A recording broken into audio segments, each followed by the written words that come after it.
Well, I'll tell you what then. I'm going to bring it back in a minute, back to Lutti International. But before I do, I have to show you this because this was on a video that I had, and I loved this particular video. It was on European Rampage. I think it was just after WrestleMania in 1992. So I'm going to show you this clip. So bear with me if you would, 1 minute. Tonight here in Sheffield, I'm going to show you what the real Law and Order is all about, because there's one thing I want you to keep in mind, and all you little folks in UK, I am the Mountie! Jimmy, Virgil may have a shock for your man. Well, Sean Mooney standing by with Virgil. Don't waste your breath. Yeah, I won't. Virgil, you remain one now, of at the share screen is stopped. There we go. I did it right. There we go. So that was a great souvenir in Sheffield. Yes, in Sheffield. And do you know what the fact is? I was wrestling. Sorry, I believe I was wrestling Virgil that night. You were indeed. And do you know, there's actually a serious point I want to make. Is like the old school wrestlers.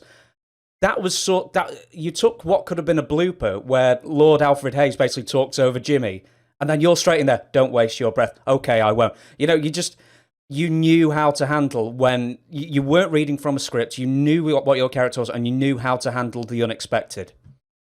That was fun, and that's a good point you're bringing to, because I was sitting with Bret Hart not long ago, and he was telling me how bad it was and how unpleasant it was to do some things for WWE, because now they give you a piece of paper and you read a piece of paper. The script is already written, which takes all the chemistry and the charisma and the personality out of the character. So it's like in our days, we had to improvise, and we had to, and that was amazing. And, you know, I'm thinking of that video there of Virgil, but that match that night was something that politically correct I wouldn't be able to do anymore, because when I was in the ring, I remember at the time I had Virgil in a bad position on the floor, and I took out a handkerchief or something I had, and I threw it on my boot. And I told Virgil, shine my shoe, shine my boot.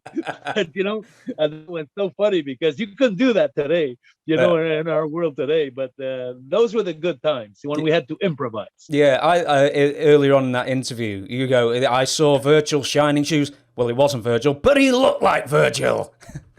It was great. That's right. That's right. I remember. That's right. Yeah, absolutely. That video, man, I wore that video out, let me tell you, watching that back. That was one of my absolute favorite things to see. Sorry, carry on, please. No, I was just thinking it's funny in life. We all have favorite things like that. Just wear them out by just looking at them over and over again.